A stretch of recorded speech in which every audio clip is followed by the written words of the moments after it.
വചനയാത്ര ലേവ്യർ 15-ാം അധ്യായം. സ്രാവം മൂലമുള്ള അശുദ്ധി. കർത്താവ് മോശയോടും അഹ്റോനോടും അരുളിച്ചെയ്തു, ഇസ്രായേൽ ജനത്തോട് പറയുക, ആർക്കെങ്കിലും ശുക്ലസ്രാവമുണ്ടായാൽ അവൻ അതിനാൽ അശുദ്ധനായിരിക്കും.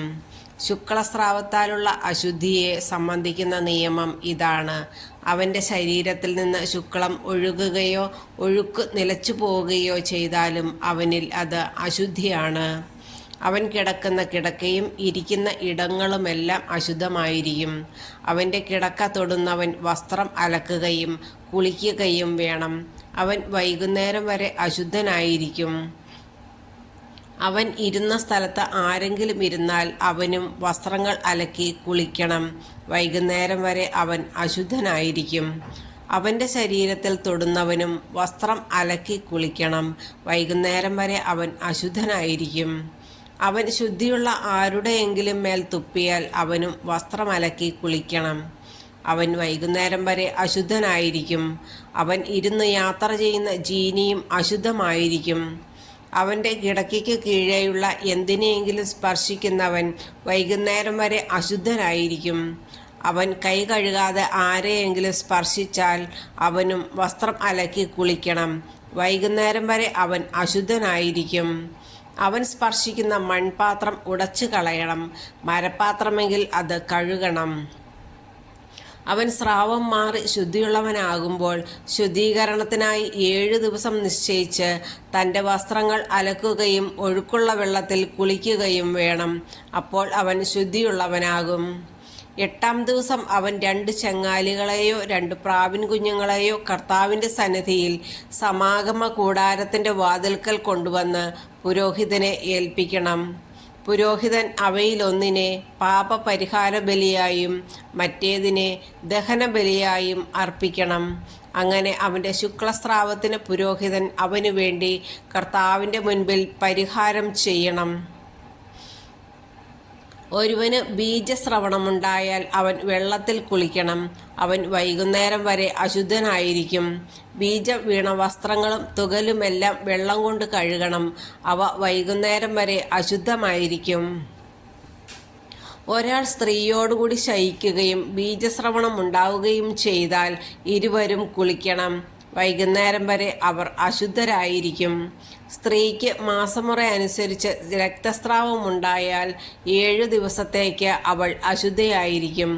അവളെ സ്പർശിക്കുന്നവരെല്ലാം വൈകുന്നേരം വരെ അശുദ്ധരായിരിക്കും.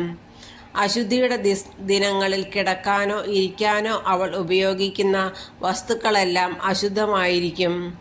ആരെങ്കിലും അവളുടെ കിടക്കയെ സ്പർശിച്ചാൽ അവൻ തൻ്റെ വസ്ത്രങ്ങൾ അലക്കി കുളിക്കണം. വൈകുന്നേരം വരെ അവൻ അശുദ്ധനായിരിക്കും. അവൾ ഇരുന്ന എന്തിലെങ്കിലും സ്പർശിക്കുന്നവൻ തൻ്റെ വസ്ത്രങ്ങൾ അലക്കി കുളിക്കണം. അവൻ വൈകുന്നേരം വരെ അശുദ്ധനായിരിക്കും.